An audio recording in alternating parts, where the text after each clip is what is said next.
paz do Senhor Jesus. Amados, vamos dar início à reunião de hoje, nesse domingo. Vamos falar como estar na presença de Deus para falar com Ele. Como se preparar para a oração. E às vezes a pessoa cria grupo de orações, campanha de oração, mas não está preparado. Espiritualmente não está preparado para isso. Tem regras para estar na presença de Deus. A hora de oração é o momento mais sagrado. É a palavra sua falando com Deus e Ele te ouvindo e te mandando a resposta. Porque como Isaías escreveu no capítulo 65, antes mesmo que nós começar a falar, Deus já sabe o que a gente quer. Mas Ele gosta que a gente fale. E para Ele ouvir, a gente tem que estar espiritualmente preparado. Não é só ajoelhar e orar, né? E às vezes a sua oração não é ouvida. Você ora e nada acontece. E não sabe por quê. Ah, Deus não me ouve. Ouve sim, se você estiver preparado. Vamos começar então. 1 Pedro, a primeira carta de Pedro, capítulo 1, versículo 15. 1 Pedro 1, 15.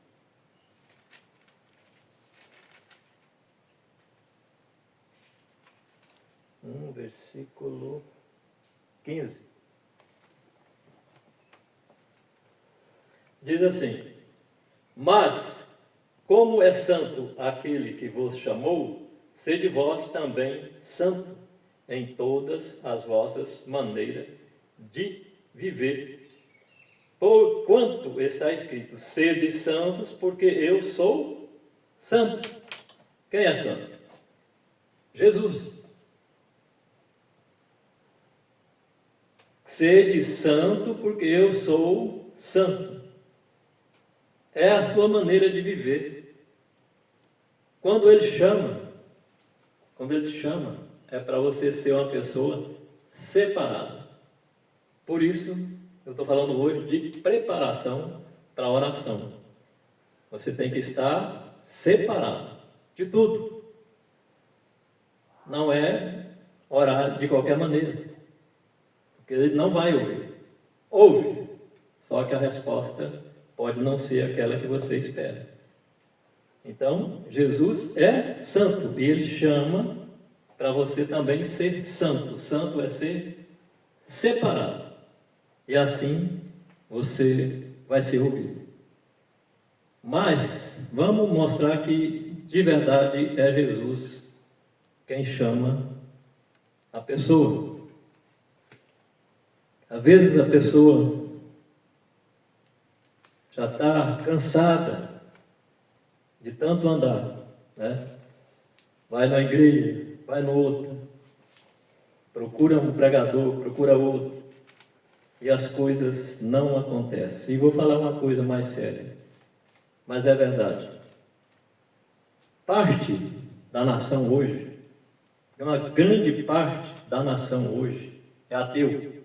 Se torna ateu. Por que se torna ateu? Porque por onde ele passou, não houve resposta para as suas perguntas. Não resolveu o problema que ele queria. Cansou-se de igreja. Hoje há uma rejeição da igreja. Não estou falando besteira e nem hipocrisia. Porque essa é a verdade dos dias de hoje. A igreja não tem tanta credibilidade, né? Então a pessoa se cansa de igreja em igreja, sem resultado, né? Mas Jesus chama. 11:28.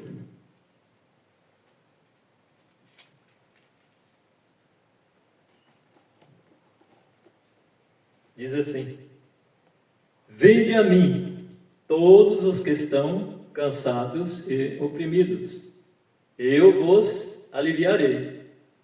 Vê? Vai a Jesus. Como? Procurando de igreja em igreja? Não. Você pode ir a Jesus na sua casa, né? Ou uma pessoa que você conhece que está de verdadeiramente junto com Jesus, e você vai encontrar a paz. Vinde a mim todos os que estão cansados e oprimidos, e vos aliviarei. Aonde você vai encontrar Jesus? Lá na sede? Ou lá em Goiânia? Ou na sede federal lá no Rio de Janeiro? Não. Você vai encontrar Jesus bem do seu lado, na sua casa, dentro do seu quarto, ou na cozinha, no seu quintal. Você encontra Jesus. Mas para isso, como eu falei no primeiro versículo aqui, da 1 Pedro, esteja separado, seja santo. Senão você vai andar de igreja em igreja, porque tem muitas igrejas, muitas, hoje, cadastradas mundialmente, são mais de 53 mil denominações. Então, tem igreja de todos os gostos. 29. Tomai sobre vós o meu jugo, e aprendeis de mim, que sou manso e humilde de coração, e encontrareis descanso para as vossas almas. Tomai sobre vós, né, o povo, a nação, o povo de São Miguel, o povo de Goiás, o povo do Brasil. Tomai sobre vós o meu jugo. O que é jugo?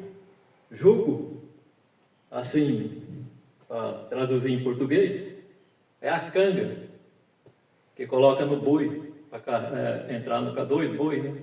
Um de cada lado, ou mais, ou 4 juntas de boi, para carregar cargas pesadas. Aquilo é o jugo, é o peso que o boi está carregando, mas isso fisicamente. Mas o jugo de Jesus, ele é leve. Então, mais sobre vós o meu jugo, e aprendei de mim, que sou manso. O que é manso? Biblicamente falando, é a pessoa bem humildezinha, aquele que você fala o que quiser, ele ouve e não reage, é manso? Não, irmão, manso é a pessoa que entende a palavra que Jesus deixou, porque Jesus é manso porque ele obedeceu todas as palavras que o Pai ordenou para ele. Por isso ele é manso. Moisés é considerado também um homem muito manso. Por quê? Ele era tão manso assim? Não, irmão, ele chegou a assassinar no Egito. Então não era manso fisicamente, normalmente como homem, mas era manso porque ele atendia a ordem que Deus mandava para ele ali no deserto. Ele passou a lei ali no Sinai, no Monte Horebe. Então por isso ele é muito manso, porque ele conseguiu tirar o povo do Egito e levar até próximo ao Rio Jordão. Só não entrou na promessa. Então ele era considerado muito manso, porque ele conhecia a palavra de Deus e obedecia, e falava para o povo. Então manso é ter conhecimento da palavra de Deus aqui na Bíblia, né? É a pessoa mansa, a pessoa que passa conforto, que passa uma palavra de conforto, de avivamento, que tem conhecimento das palavras, que vai alegrar o povo, as pessoas. E encontrareis descanso para as vossas almas. O descanso para vossas almas, que é a nossa, né? Não é o descanso físico, porque a alma, ela só vai descansar depois que ela vai sair do corpo. Quando nós descermos na sepultura, então vai buscar o descanso para nossas almas. E para esse descanso das almas, nós temos que ser o quê? Manso, obediente às palavras de Deus. Porque eu estou lendo aqui as palavras de Jesus, se obedecer às palavras de Jesus, se torna uma pessoa mansa. 30. Porque o meu jugo é suave e meu fardo é leve. O fardo de Jesus é leve, é ensinamento, né? São palavras que o Pai deu para ele e ele cumpriu todas elas, né? Então, Jesus é manso, humilde, né? Por quê? Porque ele obedecia o Pai. Filipenses 1:27. Nós estamos falando de preparação para estar em oração, tá? Filipenses 1:27. Paulo falando ao povo de Filipos. Filipos, uma cidade grego-romana, né?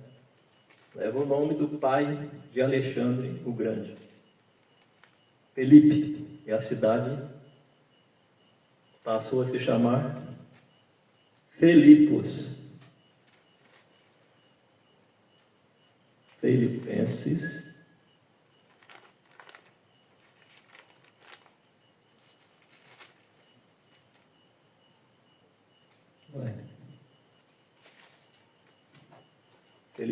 1:27. Filipenses 1, versículo 27.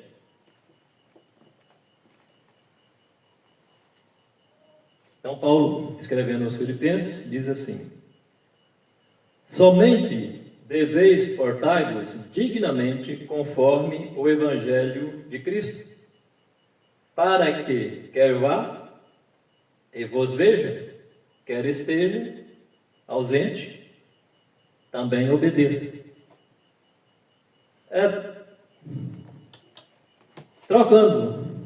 Traduzindo para o português, somente deixe que a sua vida seja digna de estar na presença de Jesus. Isso é a mensagem que Paulo deixou escrito aqui. Isso é revelação, não é aquela revelação de falar que daqui 30 dias vai ter uma caminhonete nova ali. Não. Aqui é a revelação das palavras que está aqui na Bíblia.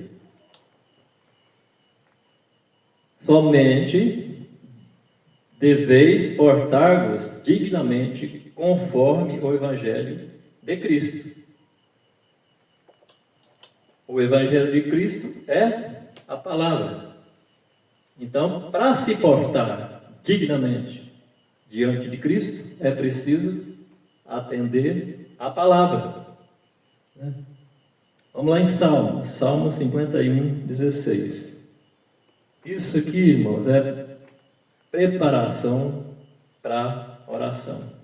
Todas essas etapas aqui, esses versículos, é coisa que deve ser obedecida, cumprida, para a hora que você chegar na presença de Jesus, ajoelhar, ou mesmo em pé, você vai ser atendido. Salmo 51:16-17. 51:16-17. Pois não desejas sacrifícios. Quem não deseja? O Senhor, Deus, não quer mais sacrifício. Pois não deseja sacrifícios, senão eu os daria. Tu não te deleitas em holocaustos. Aqui Davi está falando, revelando, né, que Deus não se alegra mais no tempo dele. Olha onde está Davi, lá atrás, né? Há tempos, há dias. Pois não deseja sacrifício, senão eu os daria. Se ele se satisfazesse com sacrifício, Davi o daria, que era um homem rico, né? Com muito rebanho, com muito recurso. Tu não deleitas em holocausto, não se alegra, né? Não satisfaz com holocausto, matar animais e queimar. eram os sacrifícios antigos, diários. Os sacrifícios para Deus são o espírito quebrantado e um coração quebrantado e contrito. Não desprezará, ó Deus. O sacrifício que Deus pede hoje, que Jesus pede hoje, que hoje nós falamos, não estamos na lei de Jesus, não é matar animais, né? Holocausto, sacrifícios físicos, né? Você fazer, vou andar a pé daqui no São Miguel, porque eu quero ser curado de um problema no joelho. É sacrifício. Mas vai valer? Não. Jesus não quer isso mais. Ele foi o último sacrifício. O que ele quer é um coração contrito, um coração humilde, como ele lá em Mateus. Humilde de coração. Paulo escreveu aos Romanos: dar o seu corpo em sacrifício vivo. O que é sacrifício vivo? É evitar o mundo, evitar a maldade, as oportunidades. Esse é o sacrifício vivo, não é se maltratar, né? Se autoflagelar, não. Sacrifício vivo é atender a chamada de Jesus. E você vai estar na presença dele. 1 Pedro 2 agora. Lá em Pedro novamente. 1 Pedro 2, 21 e 25. Pedro 2,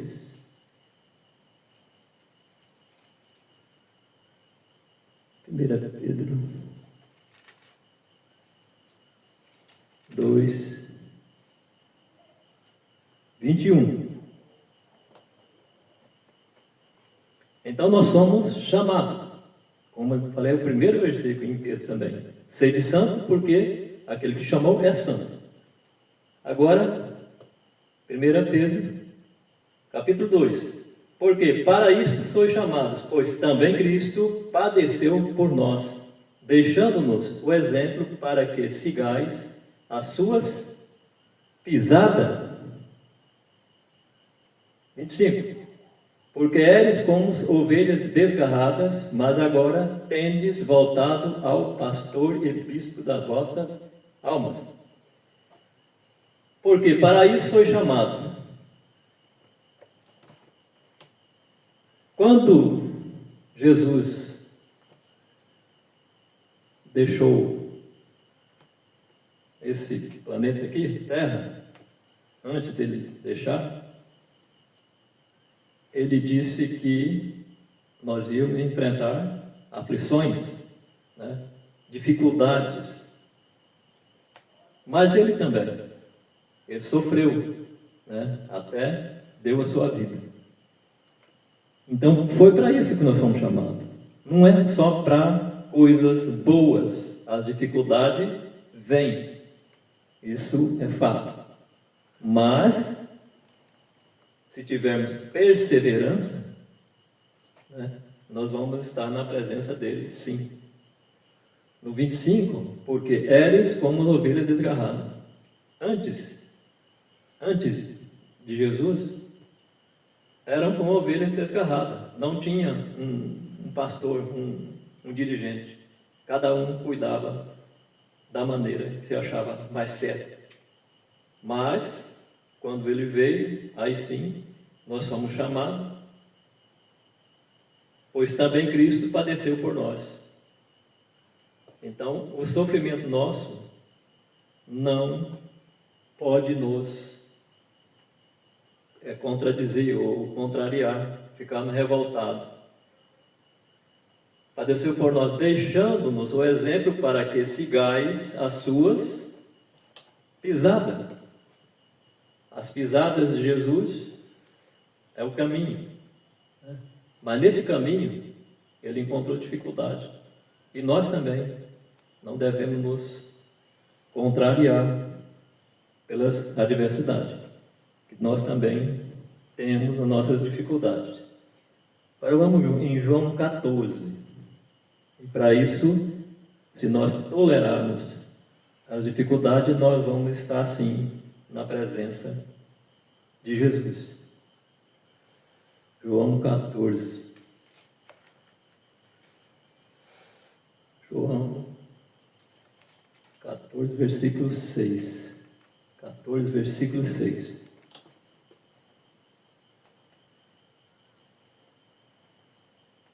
Disse-lhe Jesus, olha aí, aqui é uma conversa de Jesus com Tomé. Tomé é aquele que não acreditava. Então, foi chamado para andar nas pisadas de Jesus. Quais pisadas? Jesus é o caminho, né? Ó, eu sou o caminho, a verdade e a vida. E ninguém vem ao Pai senão por mim. Então, se nós andarmos nas pisadas de Jesus, andarmos nos caminhos de Jesus, nós vamos sim, quando falarmos com os pais, Ele vai estar presente, pronto para nos atender. Ninguém vem ao Pai senão por mim. Então, se você não estiver preparado, com o coração contrito, com humildade, manso, você vai orar a noite inteira e não vai acontecer nada. Mas, se estiver na presença de Jesus, com o coração contrito, andando nas pisadas de Jesus, no caminho de Jesus, ele vai chegar, a sua oração vai chegar até o Pai. 2 Coríntios 3, 2 Coríntios 3, 6. 3 até o 6.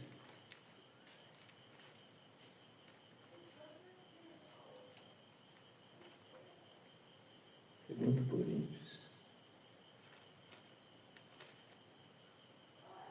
Coríntios 3 até o 6. Porque já é manifesto que vós sois carta de Cristo, ministrada por nós, e escrita não com tinta, mas com o Espírito de Deus vivo, não em tábua de pedra, mas nas tábuas de carne do coração. E é por Cristo que temos tal confiança em Deus. Não que sejamos capazes por nós de pensar alguma coisa como de nós mesmos, mas a nossa capacidade vem de Deus, o qual nos fez também capazes de ser ministros de um novo testamento, não da letra, mas do Espírito, porque a letra mata, mas o Espírito vivifica. Nós não somos capazes, né? Não que sejamos capazes, nós não temos capacidade, a nossa capacidade vem de Deus. Como? Se nós estivermos na presença dEle. Não que sejamos capazes por nós de pensar alguma coisa como de nós mesmos. Nós não podemos falar quando estiver falando a palavra de Deus, buscar uma coisa na sua mente e falar na reunião ou no culto. Não, a palavra no culto, na igreja, são as palavras de Deus, e não, porque se você usar a sua mente, você vai se afastar da Bíblia, e consequentemente também a palavra não vem daqui da Bíblia. A revelação deixada nesses tempos está todas elas aqui na Bíblia, o qual nos fez também capaz de ser ministro. Se você estiver na presença de Deus, você é capacitado. Ele te capacita. Deu um novo testamento. Qual é o novo testamento? Esse testamento é lei, ordem. E nós estamos no testamento novo. Novo testamento. O Evangelho. Não da letra. Qual a letra? A letra que foi escrita nas pedras. Mas deu do Espírito, porque a letra mata, mas o Espírito que vivifica. A letra mata. Por quê? Porque na lei das pedras, no tempo de Moisés, se duas pessoas concordassem sobre uma pessoa, não interessa o assunto que ele fez, se estava certo ou errado, ele era o quê? Morto, né? Não era a lei de Cristo. A lei de Cristo é diferente, é do Espírito, e o Espírito dá vida. Quando você está fora de Jesus, você está morto para Deus. Mas quando você volta para Jesus, você está vivo, o Espírito te dá vida, e chega a te dar a vida eterna, que é a paz para as almas, como está lá em Mateus 11, 28. Vamos voltar lá em Mateus, só para falar da lei de Cristo, só um pouquinho. Lá no 5, a lei do Espírito, do Novo Testamento. Nós somos ministros do Novo Testamento, por quê? Porque Deus nos capacita. Então vamos voltar em Mateus 5.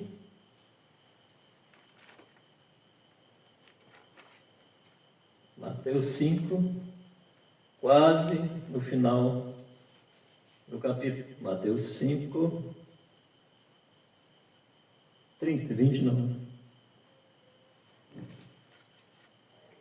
Mateus 5, 29. Eu vou ler o 30 primeiro. Mateus 5, versículo 30. E isso aqui é a lei de Cristo. Lembra que a letra mata. Qual a letra? Lá das tábuas, dos 10 mandamentos.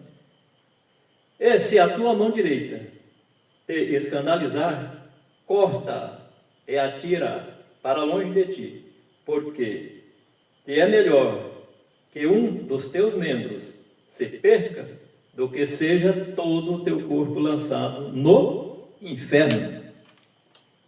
Irmãos, ó,